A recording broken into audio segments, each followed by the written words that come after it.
Hi guys, welcome to this episode of For the Love of Cars. If you're looking for a reliable, luxurious, yet very well raised and comfortable SUV, chances are high that the Toyota Harrier has crossed your mind.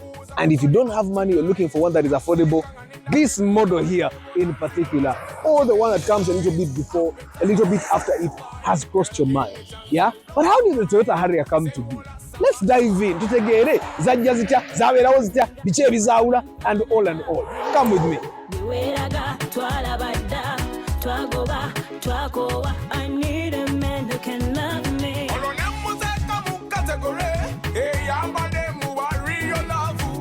Love tesasula renti, atetegula na benzi, we sortinge, we loadinge, wonafu no ronkodinge.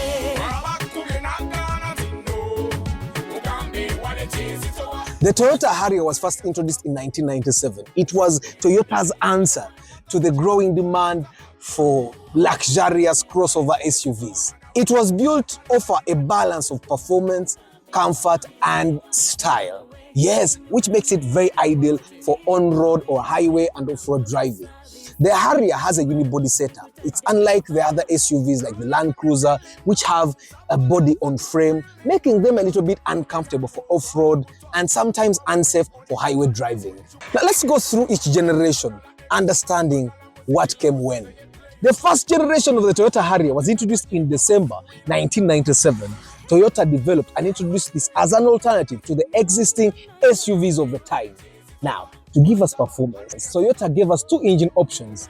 The 2.2-litre 5S FE, which gives us about 140 horsepower, or the 3-litre V6 1MZ FE, which gives us up to 220 horsepower. Agomanyi. Now, at the time, these engine options were just okay. Enimoroka yali yabagagga, ng'abagagga bonna bavuga SUV, ng'eguudombi. You get? Now, in 1997 or 2000 or 2003, owning this car was something else. But then, this model, the one we are seated in, was stopped in 2003. Now, they introduced another model that closely looks like this. Not the Kawundo, mark you, not the Kawundo. They introduced another Harrier. The Harrier that came in 2003. It still had the 2.2-litre, the 2.4-litre, which comes with the Kawundo as well, or the 3-litre V6. Then, after that, the actual 2003 that we want to talk about will be the Kawundo. But let's first explore this one and understand what was special about it. One, this baby gave us a lot of space. This is marvelous. This is fantastic. It gave us storage here. I was comfortable. These cloth seats, when still new, are fantastic. And still even, this one has moved quite a bit. But the grey seats over brown, still, they are very comfortable. And then it has this armrest here, which gives you plenty of playing space. Now, this was comfortable for the people.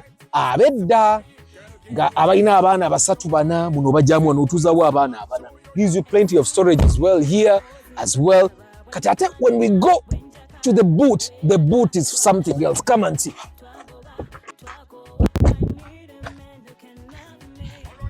The boot was something that could work. Remember, at the time when these Harriers were introduced, or at the time when people started buying these Harriers, almost everyone had a small farm of their own. Ngabalima, nebalima lumonde, nebalima amatoke, and this gives us plenty of space to put all our things. What's better? It has a charger here. It has a charger here. So if you want to charge phones from behind, you charge them from there. But when they come with plenty of, they have a guard here normally, which as cars grow old, of course, but still you could remove this and the spare tire is down there. And then we have storage here for our jack and all tools that you might need to fix your car or make it better. And better still, let me show you. This seat can actually go down. And that gives you time to expand, to be able to expand the boot space, yeah? Which is fantastic, yeah? And then you still have a lot of storage space here in this door, and you have storage. This is what they call the glove compartment. Yeah, very lovely. I love the dashboard of this particular car. I love the dashboard. And you see, the thing that happens is that you can still have air conditioning that goes through here. Come, it goes through here. You can go to the door, which gives you extra cooling. Yeah, in this car. Like I tell you, this was the definition of luxury. And then when it came with these silver handles, come.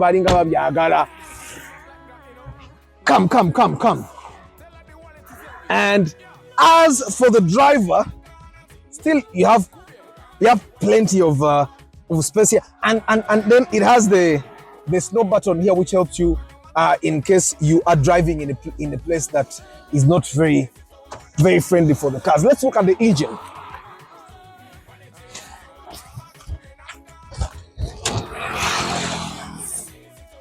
Now, this is a 5SFE. This is a 2.2 liter engine, yeah? This engine, although it looks close enough to the 3S, the person that knows it would actually be able to identify it.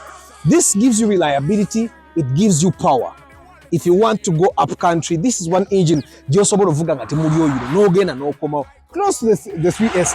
Now, this also comes with standard air conditioning. It comes with a power steering and all that. And power steering at that time had just come on. Now, when you look at the ground clearance of this car, even with smaller tires, see, this is huge. This kind of clearance is huge. Now, look at the clearance you get with the bumper. See, very big. So for the people that go to the villages, this is something for us.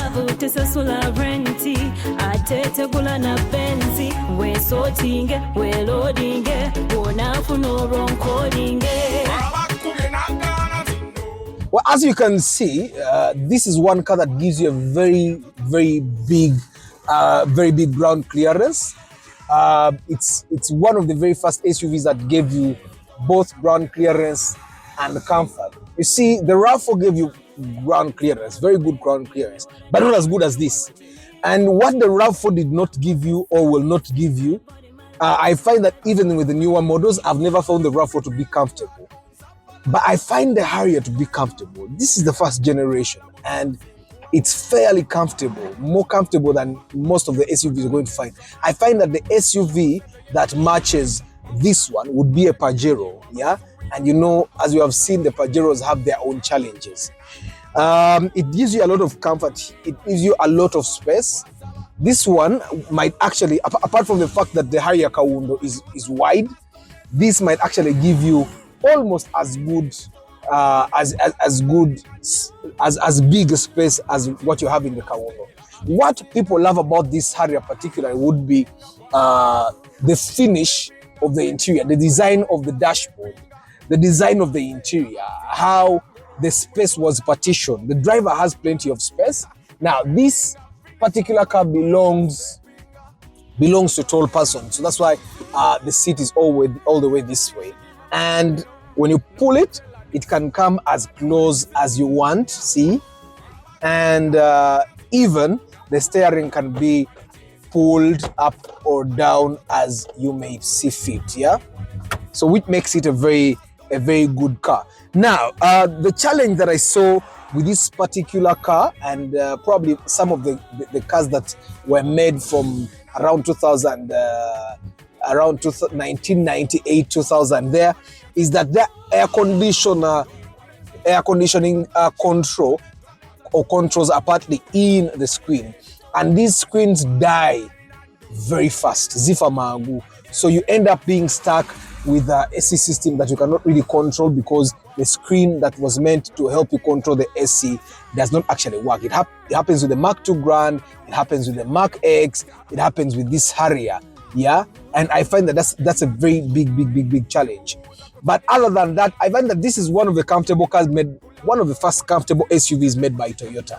The Kauno is comfortable, the Vanguard is comfortable, and they're all much more comfortable than the Harrier, than the RAV4. These two, in its own generation, is much more comfortable than the RAV4. And like I've always said, This car is one of the SUVs that are very cheap to buy. Yarayisi nnyo okugula. Until right now, you can get this particular model of the Harrier at around 13, 14, 15, around there. Orumu, if you get a 3 liter, for example, you can even get it at 9 million. That's how cheap it is.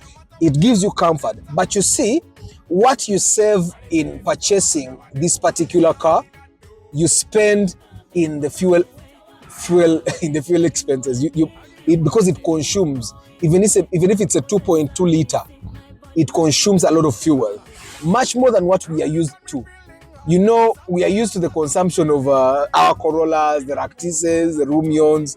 Now, this particular vehicle will not give you that kind of friendly consumption. And that's why most people are running away from them. Yeah, the 3 liter in particular is a VVTi, which is a little bit fuel friendly. Now, this 2.2 liter will give you bad consumption. Ebe esinga Mark 2 Musoto okunywa, esinga Mark 2 Grand okunywa, and yeah, I think already abantu bakaba Mark 2 Musota. So I in particular, I don't think you're going to be very pleased with the fuel consumption. Now, I want us to feel how fast it can go, yeah? And it counts all the gears. If you ever come across a Harrier like this and you want to buy it and it doesn't count all the gears in the dashboard, it's this gear number 4. Let's go.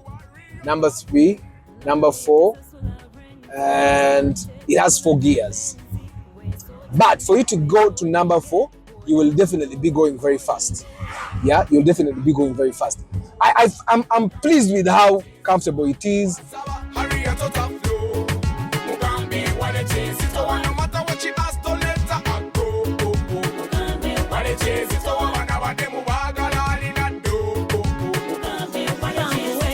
Another way, give me what I need, give you what you need, boy. Now cause a service, my body, my looks, be quick to devil fire. Girl, you got me feeling hot, on Sabalasa, I'm feeling blinder. Hey, I'm go to all about tossing, Kuawi, owning and at them with chupa. In 2003, they introduced what we call the Kawundo. Mulimi orukoziwe moro kabajita XU30. Kawundo yo yajja abasinga kati je bavuga. What most of you guys are driving, it goes all the way up to 2012. And in 2013, they introduced what we call the new model. Area Kawundo kenyini now, which comes with a hybrid. However, the Kawundo, which came out in 2003, came with 3 engine variants. It came one with the 2SZ FE, which gives us about 160 horsepower, which is 2.4 liters. They gave us still the 1MZ, the 3 liter that came from the previous version, giving us about 220 horsepower. Then they also gave us a 3.3 liter hybrid, which came with an engine and an electric motor. Now that one gave us 268 horsepower. Power. When they compare to the 3 liter, the 2.4 liter. But the 2.4 liter is actually much more comfortable. What's different with the Kawundo is the previous model, which is this one, came with a 4-speed transmission. But the Kawundo came with a 5-speed automatic, and it also gave us a CVT. Remember CVT, unlimited gears? So the previous model, which is this one, 4-speed transmission, the Kawundo gives us 5-speed automatic and CVT. Kakati yao, Kawundo yagenda paka 2012. In 2013, they brought the generation that you people are buying. I was saying 2014, 2015, 2016. That is what comes. That one, the one that you're buying 90 million shillings in the bond now, that's the model that is on right now.